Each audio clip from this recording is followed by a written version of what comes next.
అందరికీ నమస్కారం. కార్తీక పురాణం మొదట అధ్యయనం. ఒకానొక పుణ్యదినాన వశిష్ఠముని మిథిలా నగరానికి వచ్చి జనక మహారాజును కలుసుకున్నాడు. రాజర్షికి జనకుడు సముచిత మర్యాదలు చేసి మీరు వచ్చిన విశేషాన్ని వివరించవలసిందిగా వశిష్ఠుడిని ప్రార్థించాడు. రాజా జనక మహారాజా, నేను సిద్ధాశ్రమంలో సంకల్పించిన యాగానికి వెళ్తున్నాను. యాగార్థమై నీ సహాయాన్ని కోరడానికి వచ్చాను అన్నాడు. అందుకు జనకుడు, మహర్షి, యాగ నిమిత్తం ధనాన్ని, వివిధ సంభావనలను మీరు కోరిన ప్రకారం ఇస్తాను. అంతకన్నా నాకున్న సంపదలకు ప్రయోజనమేమింటుంది అని వినయంగా పలికాడు. మునిజన శ్రేష్ఠ, నాకు చిరకాలంగా ఒక కోరిక ఉన్నది. ధర్మార్థ కామమోక్ష ప్రదాయకము సర్వపాపహరము అయిన కార్తీక మాస మహత్యాన్ని వినగోరుతున్నాను. నా యందు అనుగ్రహం ఉంచి కార్తీక పురాణాన్ని వినిపించి నన్ను కృతార్థుని చేయవలసిందని వశిష్ఠమునిని ప్రార్థించాడు.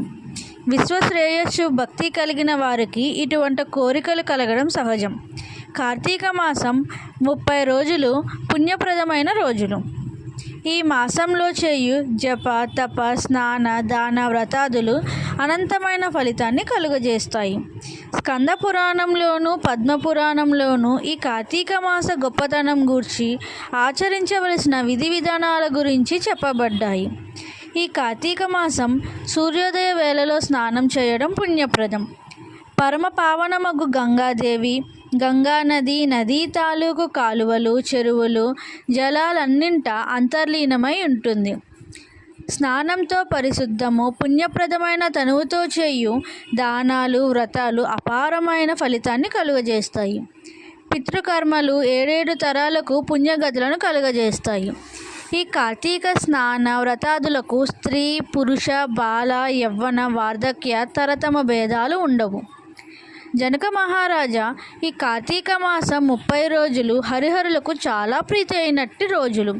మాసాధిపతి అయిన దామోదరుని పూజ, ఈ మాసము పట్ల ప్రీతిగల కేదారీశ్వరుని వ్రతం ఈ నెలలో చేయడం వల్ల హరిహరుల కృపను అపారంగా కలుగజేస్తాయి.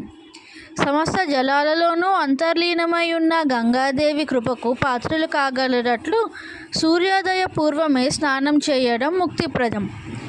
దాన ధర్మాలు, సంధ్యావందనాలు, తర్పణాలు, దీపారాధనలు, దీపదానాలు, వనభోజనాలు, సమారాధనలు, సోమవార వ్రతాలు, కార్తీక పౌర్ణమి నోము యావత్తు పుణ్యప్రాప్తిని కలుగజేయడమే కాక శరీరానికి తేజస్సు, శక్తిని, మేధస్సును, మనసుకు స్థిమితాన్ని, సంపదని కలుగజేస్తాయి. జీవితానికి ఆయురారోగ్య